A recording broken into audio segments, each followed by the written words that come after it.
ഈ PM ശ്രീ പദ്ധതി നടപ്പാക്കുന്നതുമായിട്ട് ബന്ധപ്പെട്ട് UDF-ന് ചില പാളിച്ചകൾ, അതായത് അതിലുണ്ടായിരുന്ന ന്യായീകരിച്ചുകൊണ്ടിരുന്ന കാര്യങ്ങളൊക്കെ പാളിപ്പോയി. അപ്പം അങ്ങനെ ഒരു പാളിച്ച സംഭവിച്ച സമയത്ത് ഈ കോൺഗ്രസും ലീഗും BJP-യും തമ്മിലുള്ള ഒരു ഒത്തുകളി പുറത്തു വന്നു എന്നുള്ള രീതിയിൽ ഇടതുപക്ഷം ഒരു വിവാദം ഉണ്ടാക്കുന്നുണ്ട്, അല്ലെങ്കിൽ അങ്ങനെ ഒരു ആരോപണം ഉന്നയിക്കുന്നുണ്ട്. അപ്പം ഈ ആരോപണവുമായിട്ട് ബന്ധപ്പെട്ടിട്ട് പറയുന്നത് വെച്ച് കഴിഞ്ഞാൽ ഈ UDF നേതൃയോഗത്തിലും മന്ത്രിസഭയിലും പദ്ധതിക്ക് സമ്മതം അറിയിച്ച ലീഗ് പുറത്ത് പച്ചക്കള്ളം പറഞ്ഞ് അണികളെ വഞ്ചിച്ചു എന്നൊരു ആരോപണവും ഇതിൻ്റെ കൂടെ തന്നെ പുറത്തോട്ട് വരുന്നുണ്ട്. ഇതിൽ ഒന്ന് എന്തുകൊണ്ട് അങ്ങനെ ഒരു ആരോപണം വരുന്നു എന്നുള്ളത് നമുക്ക് ഇത് പലയിടങ്ങളിലും ഒരുപാട് ചർച്ചകളൊക്കെ നടന്നുകൊണ്ടിരിക്കുന്ന ഒരു വിഷയമാണ്. എന്തുകൊണ്ടായിരിക്കാം ഇങ്ങനെ ഒരു ആരോപണം ഉയർന്നു വരുന്നത്? ഇതിനകത്തിലെ പ്രധാനപ്പെട്ട കാരണം ഈ PM ശ്രീ പദ്ധതി എന്ന് പറയുന്ന ഒരു സംഭവം, ഇത് നേരത്തെ കഴിഞ്ഞ സർക്കാരിൻ്റെ കാലത്ത്, ഇനി PM ശ്രീ പദ്ധതി അവസാനിക്കാൻ ഇനി 7 മാസം കൂടെ ഉള്ളൂ, അതായത് ജൂലൈ കഴിയുന്നു. അടുത്ത വർഷം മാർച്ചോടുകൂടി PM ശ്രീയുടെ കാലാവധി കഴിയുകയാണ്. അപ്പോൾ ഈ ചെറിയ കാലാവധിക്ക് വേണ്ടിയിട്ടാണ് ഇപ്പോൾ PM ശ്രീ പദ്ധതിയെ ഇപ്പോൾ ഒപ്പിടണം എന്ന് പറയുന്നൊരു നീക്കത്തിലേക്ക് UDF പോകുന്നത്. ഇതിൽ വരുന്ന ഒരു 1-2 കാര്യങ്ങൾ നമ്മൾ നോക്കിക്കഴിഞ്ഞാൽ, PM ശ്രീ എന്ന് പറയുന്ന ഒരു പദ്ധതി കേന്ദ്ര സർക്കാരിൻ്റെ NEP നാഷണൽ എഡ്യൂക്കേഷൻ പോളിസി നടപ്പാക്കാൻ വേണ്ടിയിട്ടുള്ള ഒരു പദ്ധതി തന്നെയാണ്. ഇതിനുവേണ്ടി ഓരോ സ്കൂളുകൾ തിരഞ്ഞെടുക്കുന്നു. ആ സ്കൂളുകൾ തിരഞ്ഞെടുത്ത് അതിനെ മോഡൽ സ്കൂളുകളായിട്ട് കൺവെർട്ട് ചെയ്തുകൊണ്ട് അതിനുശേഷം പിന്നീട് ബാക്കിയുള്ള ഇടങ്ങളിലേക്ക് വ്യാപിപ്പിക്കുക എന്നുള്ളതാണ്. പിന്നെ രണ്ടാമത് കാര്യം, ഇതൊരു എഡ്യൂക്കേഷൻ എന്ന് പറയുന്ന ഒരു കൺകറൻറ്റ് ലിസ്റ്റിലേക്ക് ഉൾപ്പെടുത്തിയിട്ടുണ്ട്. അതെനിക്കൊന്ന് 74 മറ്റോ ആണ് തോന്നുന്നു ഇയർ.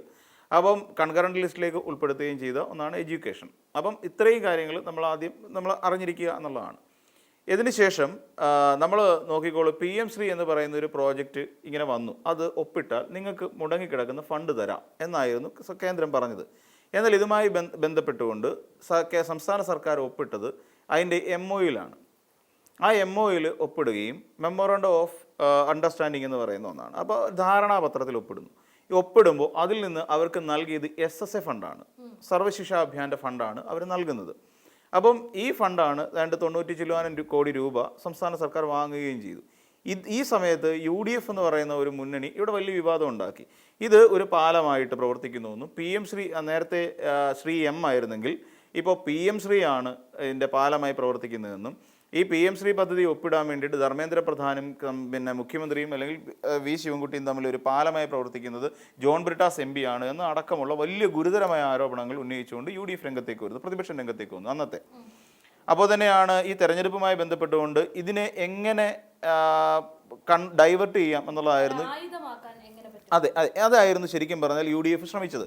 അതിനുവേണ്ടി ശ്രമിച്ചിട്ട് ഇതിനെ സംഘപരിവാറിൻ്റെ ഒരു അജണ്ടയുമായി കൂട്ടിക്കെട്ടിയത് സത്യത്തിൽ ഇവർ തന്നെയാണ്, UDF തന്നെയാണ്. ഇതൊരു സംഘപരിവാറിൻ്റെ ഒരു പോളിസി, RSSൻ്റെ ഒരു രീതി സംസ്ഥാനത്ത് നടപ്പിലാക്കാൻ പോകുന്നു എന്ന് പറഞ്ഞുകൊണ്ട് ഇതിനെ ആ നിലയ്ക്ക് പൊതുജനങ്ങൾക്കിടയിലേക്ക് എത്തിച്ചത് അക്ഷരാർത്ഥത്തിൽ UDF തന്നെയാണ്, അല്ലാതെ CPM അല്ല. അപ്പോൾ CPM കഴിഞ്ഞ ദിവസം ജബി മേത്തറും അതോടൊപ്പം തന്നെ നമ്മുടെ അഹമ്മദും പിന്നെ ഈ പറയുന്ന അബ്ദുൽ വഹാബ്, ഇവർ രണ്ടുപേരും ഈ പറയുന്ന കാര്യങ്ങൾ അവിടെ ഉന്നയിച്ചു. അപ്പം അതായത് അവിടുത്തെ എനിക്ക് ജയന്ത് ചൗധരി എന്ന് പറയുന്ന വിദ്യാഭ്യാസ വകുപ്പ് മന്ത്രി രാജിവെച്ചിരിക്കുകയാണല്ലോ, ധർമ്മേന്ദ്ര പ്രധാൻ. അപ്പോൾ അതുകൊണ്ട് സഹമന്ത്രിക്കാണ് അതിൻ്റെ ചാർജുള്ളത്. അപ്പോൾ സഹമന്ത്രിയോട് ചോദ്യങ്ങൾ ചോദിച്ചു. രാജ്യസഭയിലും ലോക്സഭയിലും പറഞ്ഞ ഉത്തരം ഒന്ന് തന്നെയാണ്. അതായത് കേരളം എന്ന് പറയുന്ന സംസ്ഥാനം ഈ സർവശിക്ഷാ അഭിയാനം ഒപ്പിട്ടിട്ടില്ല എന്ന് തന്നെയാണ് പറഞ്ഞത്. ഒപ്പിടാത്ത സംസ്ഥാനങ്ങളുടെ പട്ടികയിൽ ഒന്ന് തമിഴ്നാട്, കേരളം, പിന്നൊന്നുണ്ടായിരുന്നത് ബംഗാളാണ്. ബംഗാളിൽ സുവേന്ദു അധികാരി BJP-യുടെ സർക്കാർ അധികാരത്തിൽ കയറിയപ്പോൾ അദ്ദേഹം ഒപ്പിട്ടു. കാരണം അദ്ദേഹം BJP ആണ് സുവേന്ദു അധികാരി. അപ്പോൾ സുവേന്ദു അധികാരി ഒപ്പിടുന്നു. ഇനി ആകെയുള്ളത് തമിഴ്നാടും കേരളവുമാണ്. അപ്പോൾ ഈ കാര്യങ്ങൾ വിശദമാക്കുകയും ചെയ്തു. സർക്കാരിന് ലഭിച്ച ഫണ്ട് ഇതിൻ്റെ ആണോ PM ശ്രീയുടേതാണോ ഇനി അതല്ല മറ്റൊന്നിൻ്റെ, അതായത് SSA ആണോ എന്നുള്ള കാര്യം വളരെ കൃത്യമായി അന്വേഷിച്ച് പറയുകയും ചെയ്തു. എന്നാൽ ഒപ്പിട്ടില്ലെങ്കിൽ തന്നെയും ഇതുമായി ബന്ധപ്പെട്ടുകൊണ്ട് ഇപ്പോൾ UGC ഫണ്ട് അടക്കമുള്ള മറ്റ് ഫണ്ടുകളുടെ വരവ്, SSA ഫണ്ട്, ഇതുമായി ബന്ധപ്പെട്ട് യാതൊരു തടസ്സവും ഉണ്ടാകില്ല എന്നുള്ള കാര്യവും ഈ പറയുന്ന ജയന്ത് ചൗധരി എന്ന് പറയുന്ന വിദ്യാഭ്യാസ സഹമന്ത്രി വ്യക്തമാക്കിയിട്ടുണ്ട് സഭയിൽ. അത് പിന്നെ ഇവരോടും രണ്ടുപേരോടും, അതായത് 2 MP-മാരോടും ഈ കാര്യം, UDF-ന്റെ 2 MP-മാരോടും ഈ കാര്യങ്ങൾ വ്യക്തമാക്കുകയും ചെയ്തു. ഇവിടെ വന്നിട്ട് എന്താ, ഇവിടെ ഒരു മന്ത്രിസഭാ ഉപസമിതിയെ നിയമിച്ചു. പിന്നെ AN ഷംസുദ്ദീൻ ഇതായിട്ടുള്ള, അതായത് അധ്യക്ഷനായിട്ടുള്ള ഒരു മന്ത്രിസഭാ ഉപസമിതിയെ രൂപീകരിച്ചിട്ടുണ്ട്. ഈ മന്ത്രിസഭാ ഉപസമിതി രൂപീകരിച്ച് അത് പഠിച്ച് കാര്യങ്ങൾ പുറത്തേക്ക് കൊണ്ടുവരണം. അതിനകത്ത് M ലിജു ഉൾപ്പെടെയുള്ളവരാണ്. അപ്പം ഇത് പുറത്തേക്ക് കൊണ്ടുവരണം. അപ്പം വേണോ വേണ്ടേ എന്നുള്ള ഒരു കൃത്യമായ കാര്യം പറയും. എന്തുകൊണ്ട് വീണ്ടും ഇത് ഉയർന്നു വന്നു എന്ന് ചോദിച്ചു കഴിഞ്ഞാൽ, കഴിഞ്ഞ UDF യോഗം, ആ UDF യോഗത്തിന് ശേഷം ഈ PM ശ്രീ പദ്ധതിയുമായി നമുക്ക് മുന്നോട്ട് പോയേ കഴിയൂ എന്ന് പറയുന്ന ഒരു പ്രസ്താവന കഴിഞ്ഞ ദിവസം UDFിൻ്റെ കൺവീനറായ അടൂർ പ്രകാശ് മാധ്യമങ്ങളുടെ മുന്നിൽ പറഞ്ഞു. അതേസമയം ഈ PM ശ്രീ പദ്ധതിയുമായി ബന്ധപ്പെട്ടുകൊണ്ട് UDF യോഗത്തിൽ ചർച്ച നടന്നിട്ടില്ല എന്ന് പറഞ്ഞത് കുഞ്ഞാലിക്കുട്ടി സാഹിബാണ്. ഇതിൽ മനസ്സിലാക്കേണ്ട ഒരു കാര്യം, കുഞ്ഞാലിക്കുട്ടി സാഹിബും പിന്നെ അടൂർ പ്രകാശിനെ നമുക്ക് രണ്ടുപേരെ ഒന്ന് താരതമ്യം ചെയ്ത് നോക്കാം. അടൂർ പ്രകാശിനെ സംബന്ധിച്ചിടത്തോളം പുള്ളി കോൺഗ്രസിൻ്റെ നേതാവാണ്, കോൺഗ്രസിൻ്റെ ആണ്, UDFിൻ്റെ കൺവീനറുമാണ്. പക്ഷേ ഈ കുഞ്ഞാലിക്കുട്ടി സാഹിബിനെ സംബന്ധിച്ചിടത്തോളം കുഞ്ഞാലിക്കുട്ടി സാഹിബിനൊരു കൃത്യമായി പറഞ്ഞു കഴിഞ്ഞാൽ ഒരു അച്ചടക്കമുള്ളൊരു നേതാവാണ് കുഞ്ഞാലിക്കുട്ടി സാഹിബ്. എന്തുകൊണ്ടാണെന്ന് ചോദിച്ചാൽ അദ്ദേഹത്തിന് എതിരെ ഉയർന്നു വന്ന ആരോപണങ്ങളൊക്കെ നമുക്ക് തള്ളിക്കളഞ്ഞിരുന്നാലും ശരി, അദ്ദേഹം അഴിമതി നടത്തിയിട്ടുണ്ടോ ഇല്ലയോ എന്നൊന്നും നമുക്ക് പ്രൈമ ഓഫീസിൽ ഒരു അറിവും ഇല്ല നമ്മളെ സംബന്ധിച്ച്. പക്ഷേ പുള്ളി കള്ളം പറയാറില്ല. അതായത് കേവലമായ ഒരു രാഷ്ട്രീയ ലാഭത്തിന് വേണ്ടിയിട്ട് ഇവിടെ ഈ പറയുന്ന കുഞ്ഞാലിക്കുട്ടി സാഹിബ് ഒരിക്കലും കള്ളം പറയാറില്ല, കള്ളം പറഞ്ഞിട്ടുമില്ല. അപ്പോൾ അങ്ങനെ കള്ളം പറയാതിരുന്ന ഒരു സാഹചര്യത്തിൽ കുഞ്ഞാലിക്കുട്ടി സാഹിബ് പറയുന്ന ഒരു പ്രധാനപ്പെട്ട കാര്യം എന്ന് വെച്ച് കഴിഞ്ഞാൽ, ഇവിടെ അതായത് മന്ത്രിസഭാ ഉപസമിതിയുടെ വന്നാൽ മാത്രമേ ഇക്കാര്യം പറയാൻ പറ്റുകയുള്ളൂ. PM ശ്രീ പദ്ധതിയുമായി ബന്ധപ്പെട്ടുകൊണ്ട് ചർച്ച കഴിഞ്ഞ UDF യോഗത്തിൽ നടന്നിട്ടില്ല.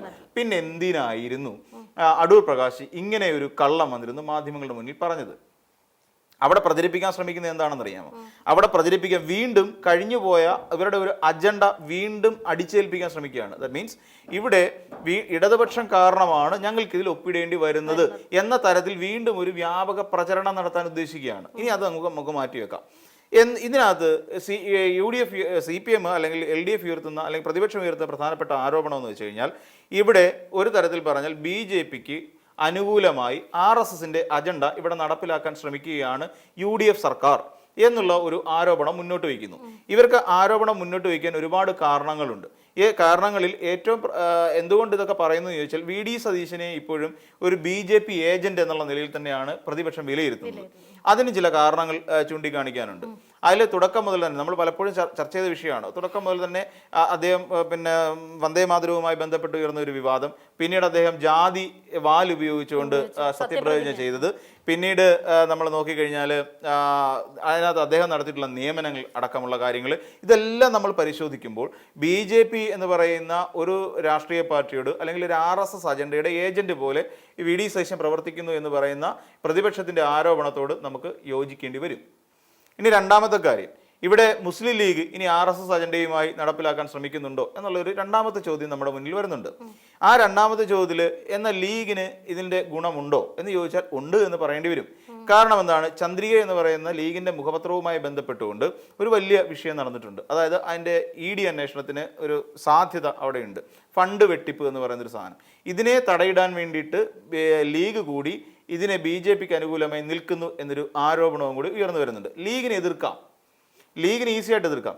കാരണം എന്താണെന്ന് ചോദിച്ചാൽ, ലീഗിനെ സംബന്ധിച്ചിടത്തോളം ലീഗ് എന്തായിരുന്നു KM ഷാജി എന്ന് പറയുന്ന നേതാവ് പറഞ്ഞ എന്താണ്? KM ഷാജി സ്ഥാനാർത്ഥിയായി നിൽക്കുന്നു, വിജയിക്കുന്നതിന് മുമ്പ് അല്ലെങ്കിൽ ആ തെരഞ്ഞെടുപ്പ് റാലിക്കിടയിലും KM ഷാജി പറഞ്ഞ എന്താ? ഈ പറയുന്ന PM ശ്രീ പദ്ധതി ഞങ്ങൾ ഉപേക്ഷിക്കുകയാണ്. കഴിഞ്ഞ സർക്കാർ ഇവിടെ കൊണ്ടുവന്ന PM ശ്രീ ഞങ്ങൾ ചവറ്റുകുട്ടയിൽ എറിയും, അറബിക്കടലിൽ കളയും. ഇതൊക്കെയായിരുന്നു മുസ്ലിം ലീഗ് പറഞ്ഞ കാര്യങ്ങൾ. അതായത് KM ഷാജി പറഞ്ഞ കാര്യം അതാണ്. PM ശ്രീ പദ്ധതിയുമായി ഒരു ഘട്ടത്തിൽ യോജിച്ചു പോകാൻ കഴിയില്ല എന്ന് പറഞ്ഞവർ ആ PM ശ്രീ പദ്ധതി നടപ്പിലാക്കാൻ വേണ്ടി ഒപ്പിടേണ്ടത് ആരാണ്? മുസ്ലിം ലീഗിന്റെ മന്ത്രിയാണ്. BJP നേതാവ് K സുരേന്ദ്രൻ പറഞ്ഞത് എന്താ? K സുരേന്ദ്രൻ പറഞ്ഞത് ഒരു മുസ്ലിം ലീഗ് മന്ത്രിയെ കൊണ്ട് തന്നെ ഒപ്പിടിക്കാൻ കഴിയുന്നതിൽ ഞങ്ങൾക്ക് ചാരിതാർത്ഥ്യമുണ്ട്, അതൊരു കാലത്തിൻ്റെ എന്നൊക്കെ പറഞ്ഞുകൊണ്ട് K സുരേന്ദ്രനും പറയുന്നുണ്ട്. അപ്പം അതുകൊണ്ടാണ് ഇടതുപക്ഷം പ്രധാനമായും അങ്ങനെ ഒരു ആരോപണം ഉന്നയിക്കുന്നത്. കാരണം ഇവർക്ക് എന്തൊക്കെയോ ചില കള്ളത്തരങ്ങൾ നടക്കുന്നുണ്ട്. അതായത് മൊത്തത്തിൽ പിന്നെ VD സതീശൻ സർക്കാർ അധികാരത്തിൽ കയറിയതിന് ശേഷം ഉണ്ടായിട്ടുള്ള ഓരോ സംഭവ വികാസങ്ങളെയും അനലൈസ് ചെയ്തുകൊണ്ട് എടുത്ത് അക്കമിട്ട് പറഞ്ഞുകൊണ്ടാണ് സത്യത്തിൽ UDF അല്ലെങ്കിൽ LDF അല്ലെങ്കിൽ പ്രതിപക്ഷം ഈ രീതിയിലൊരു പ്രചരണം നടത്തിക്കൊണ്ടിരിക്കുന്നത്. അതിനകത്ത് അവരെയും തെറ്റു പറയാൻ പറ്റില്ല. കാര്യം എന്താ? അവർ വോട്ട് പിടിക്കാൻ വേണ്ടി ഉപയോഗിച്ചിരുന്ന ഒരു സാധനമാണ് PM ശ്രീ പദ്ധതി. ആ PM ശ്രീ പദ്ധതി കയറിയ പാടെ തന്നെ നടപ്പിലാക്കാൻ ശ്രമിക്കുന്നു. ഇതുമായി ബന്ധപ്പെട്ടുകൊണ്ട് ഇല്ലാത്തയോ അല്ലെങ്കിൽ ചർച്ച ചെയ്യാത്ത ഒരു കാര്യം അടൂർ പ്രകാശ് വന്ന മാധ്യമങ്ങളുടെ മുന്നിൽ പറഞ്ഞു, ഞങ്ങൾ ഇതുമായി മുന്നോട്ട് പോകുമെന്ന് പറയുന്നു. കുഞ്ഞാലിക്കുട്ടി സാഹിബ് വന്നിട്ട് പറഞ്ഞു ചർച്ച നടന്നിട്ടില്ല എന്ന് പറയുന്നു. ഇനി ഉപസമിതി പഠിക്കുന്നു. എന്താ ഉപസമിതി പഠിക്കുക? നമ്മൾ ആലോചിക്കേണ്ടത് ഉപസമിതി പഠിക്കുന്നു ഒരു കാര്യമില്ലാത്ത സാധനം ഈ ഉപസമിതി എന്ന് വെച്ച് കഴിഞ്ഞാൽ ജനങ്ങളെ തെറ്റിദ്ധരിപ്പിക്കാൻ വേണ്ടിയിട്ട്. അപ്പോൾ എന്താ ഞങ്ങൾ പിന്നെ പഠിച്ചു കഴിഞ്ഞപ്പം ഇത് നടപ്പിലാക്കുന്നതാണ് ഉചിതം എന്ന് മനസ്സിലായി എന്ന് പറയുന്ന ഒരു സാധനത്തെ ജനങ്ങളുടെ മുമ്പിൽ കാണിക്കാൻ വേണ്ടിയാണ് ഉപസമിതി വെക്കുന്നത്, അല്ലാതെ പ്രത്യേകിച്ച് കാര്യമൊന്നുമില്ല. അപ്പം ഈ പറയുന്ന ഉപസമിതിയിലുള്ള ആരൊക്കെയാണ്? എം ലിജു ഉണ്ട്, ഷംസുദ്ദീനുണ്ട്, പിന്നെ വേറെ ഏതോ ഒരു മന്ത്രിയും ഉണ്ട്. പിന്നെ ഇതെല്ലാം എവിടേക്ക് എത്തേണ്ടത്? മുഖ്യമന്ത്രിയുടെ കയ്യിൽ എത്തേണ്ടത്. മുഖ്യമന്ത്രി വരെ പഠിച്ചപ്പോൾ ഇത് നടപ്പിലാക്കിയില്ലേ നമുക്ക് ഫണ്ട് കിട്ടില്ല, പറഞ്ഞാൽ തീർന്നില്ലേ? അങ്ങനെ പറഞ്ഞ പ്രശ്നം കഴിഞ്ഞു അവിടെ. അപ്പോൾ തീർച്ചയായിട്ടും പൊതുജനങ്ങളെ ഒരു ഉമ്മാക്കി കാണിച്ചുകൊണ്ട് പൊതുജനങ്ങളെ തെറ്റിദ്ധരിപ്പിക്കാൻ വേണ്ടിയിട്ടുള്ള ഒരു സാധനമാണ് അക്ഷരാർത്ഥത്തിൽ ഈ പറയുന്ന എന്താ പറയാ ഈ ഉപസമിതി എന്ന് പറയുന്ന സംവിധാനം. അത് സത്യത്തിൽ അതൊരു വെറും ഒരു മായിക ലോകമാണ്. ഒരു എന്താ പറയാ ഉപസമിതി എന്ന് പറഞ്ഞാൽ നമ്മൾ വെറുതെ ഉള്ള ഒരു സാധനം, എന്നതിനപ്പുറത്തേക്ക് വേറെ പ്രാധാന്യമൊന്നുമില്ല. ഈ നമ്മൾ എടുത്തു നോക്കിയാൽ ഓരോന്നെടുത്ത് പരിശോധിച്ച് നോക്കിക്കോളൂ. ഇപ്പം ആർ വി ബാബുവിൻ്റെ സന്ദർശനം അടക്കമുള്ള കാര്യങ്ങൾ എടുത്ത് വെച്ച് പരിശോധിച്ച് നോക്കുമ്പോഴും ഈ LDF ഉയർത്തുന്ന അല്ലെങ്കിൽ പ്രതിപക്ഷം ഉയർത്തുന്ന ആരോപണങ്ങൾക്കൊരു പ്രസക്തി ഉണ്ട് എന്ന് നമുക്ക് മനസ്സിലാക്കാൻ സാധിക്കും. MOU എന്ന് പറയുന്ന സാധനം ഈ 2027 കൂടി ക്യാൻസൽ ആവുകയാണ്. 2027 കൂടി അതിന്റെ വാലിഡിറ്റി തീരുക. അപ്പൊ ഇനി എത്ര മാസമുണ്ട്? മാർച്ച് മാസം വരെ. നമ്മൾ വർഷം വിട്ട് എത്ര മാസം ഉണ്ടാവും? കൂടി വന്ന 7 മാസം ഉണ്ടാവും, അല്ലെങ്കിൽ 7 or 6 മാസം ഉണ്ടാവും. ഈ മാസത്തിനെയൊക്കെ ചെയ്യേണ്ട സാധനമാണ് ഇപ്പം പ്ലാൻ ചെയ്തുകൊണ്ടിരിക്കുന്നത്. ശരി, ഞങ്ങൾ നടപ്പിലാക്കുന്നില്ല എന്ന് വെച്ചോളൂ. എന്തിനാണ് സ്കൂളുകളുടെ പട്ടിക കൊടുത്തത്? 265 സ്കൂളുകളിൽ ഇത് നടപ്പിലാക്കാമെന്ന് പറഞ്ഞുകൊണ്ട് എന്തിനാണ് സർക്കാർ പട്ടിക കൊടുത്തത്? അത് തന്നെ തെറ്റല്ലേ ചെയ്തത്? അപ്പോൾ സ്വാഭാവികമായിട്ടും അങ്ങനെ ഒരു ആരോപണം ഉയർന്നു വരുന്നതിൽ എവിടെയൊക്കെ ചില കഴമ്പുകളുണ്ട്. ഞാൻ പറഞ്ഞ പോലെ ഒരുപക്ഷെ പിന്നെ വേറൊരു കാര്യം, VD സതീശൻ അന്ന് പോയിട്ട് ധർമ്മേന്ദ്ര പ്രധാൻ രാജിവെക്കാൻ വേണ്ടിയിട്ട് കോൺഗ്രസിന്റെ സമരത്തിൽ പങ്കെടുത്തപ്പോൾ ഒരു മരണ വീട്ടിൽ പോയിരുന്നിട്ട് ഇഷ്ടമില്ലാതെ ഒരു മരണ വീട്ടിൽ കൊണ്ടിരിക്കുന്ന മാറി നിൽക്കുന്ന ഒരു സ്ഥിതിവിശേഷമല്ലേ? അതെ, അതല്ലേ VD സതീശൻ. അപ്പോൾ ഇതെല്ലാം നമ്മൾ കൂട്ടി വായിക്കണം. LDF അങ്ങനെ അല്ലെങ്കിൽ പ്രതിപക്ഷം അങ്ങനെ ഒരു ആരോപണം ഉന്നയിക്കുന്നുണ്ടെങ്കിൽ ഇതെല്ലാം കൂട്ടി വായിച്ചിട്ടാണ്. ഈ കഴിഞ്ഞ 75 ദിവസം നമ്മുടെ സംസ്ഥാനത്തിനകത്ത് നടന്നിട്ടുള്ള എല്ലാം കൂടെ കൂട്ടിച്ചേർത്ത് വായിച്ചതിൻ്റെ ആകെ തുക വെച്ചിട്ടാണ് അവർ പറയുന്നത് ഇത് എന്തോ ഭയന്നിട്ടാണ്, അല്ലെങ്കിൽ അകത്ത് നിന്നുണ്ട്. ഇപ്പം രാജീവ് ചന്ദ്രശേഖർ, ഇപ്പം നമ്മൾ വെറുതെ നോക്കിയാൽ മതി. BJP CPM എപ്പോഴും അല്ല UDF കുറ്റം പറയാൻ നമ്മൾ കേട്ടിട്ടുണ്ടോ? എപ്പോഴെങ്കിലും ഏതെങ്കിലും ഒരു സാഹചര്യത്തിൽ ഈ പിന്നെ രാജീവ് ചന്ദ്രശേഖർ എണീറ്റ് ചെയ്യുന്നതുകൊണ്ട് ഇവിടുത്തെ VD സതീശൻ രാജി വെക്കണമെന്നോ VD സതീശൻ ചെയ്ത് തെറ്റായി പോയെന്ന് എപ്പോഴെങ്കിലും പറയുന്നത് നമ്മൾ കേട്ടിട്ടുണ്ടോ? നമ്മൾ ബൈറ്റുകൾ പലതും നോക്കിയിട്ടും അത് കാണുന്നില്ല. പിന്നെ VD സതീശൻ എപ്പോഴെങ്കിലും BJP കുറ്റം പറയാൻ നമ്മൾ കേട്ടിട്ടുണ്ട്. രാജീവ് ചന്ദ്രശേഖർ കാരണം ഇങ്ങനെ സംഭവിച്ചു. രാജീവ് ചന്ദ്രശേഖർ സഹോദര തുല്യനാണെന്നും അദ്ദേഹം വർഗീയവാദി അല്ല എന്നും പരസ്യമായി പ്രഖ്യാപിച്ച് അദ്ദേഹത്തിന് ഗുഡ് സർട്ടിഫിക്കറ്റ് കൊടുത്ത ആളാണ് VD സതീശൻ. അപ്പം പിന്നെ എങ്ങനെ നമുക്ക് അംഗീകരിക്കാൻ കഴിയും? അപ്പം ഇവിടെയാണ് നമ്മൾ മനസ്സിലാക്കേണ്ടത്, ഇവിടെയാണ് നമ്മൾ വ്യക്തമായിട്ട് കാര്യങ്ങൾ പഠിക്കേണ്ടത്. അതാണ് 30 സീറ്റ് ഉണ്ടെങ്കിൽ കേരളം ആര് ഭരിക്കണമെന്ന് ഞങ്ങൾ തീരുമാനിക്കും എന്ന് പറഞ്ഞ ഒരു K. സുരേന്ദ്രൻ എന്ന് പറയുന്ന ഒരു മുൻ പ്രസിഡന്റ് ഉണ്ടായിരുന്നു BJPക്ക്. അദ്ദേഹം പറഞ്ഞ ഇപ്പം പുതിയതായിട്ട് വരുന്ന ഒരു സാധനം 3 പേര് സഭയിലെത്തിയിട്ട് 3 സീറ്റ് കിട്ടിയിട്ടും ഇപ്പോൾ ഭരിക്കുന്ന BJP ആണ് എന്ന് പറയുന്ന ഒരു പൊതു ആരോപണം അവർ പ്രതിപക്ഷം ഉയർത്തിക്കൊണ്ടിരിക്കുന്ന ഒരു സാഹചര്യമുണ്ട്. അപ്പോൾ സ്വാഭാവികമായിട്ടും അതിനകത്ത് എവിടെയൊക്കെയോ ചില ഒളിഞ്ഞും തെളിഞ്ഞുമുള്ള ചില തുണയും തണലും ഒക്കെ നമുക്ക് കാണാൻ കഴിയുന്ന ഈ PM ശ്രീ പദ്ധതിയുമായി ബന്ധപ്പെട്ടെന്നുള്ള കാര്യത്തിൽ യാതൊരു സംശയമില്ല.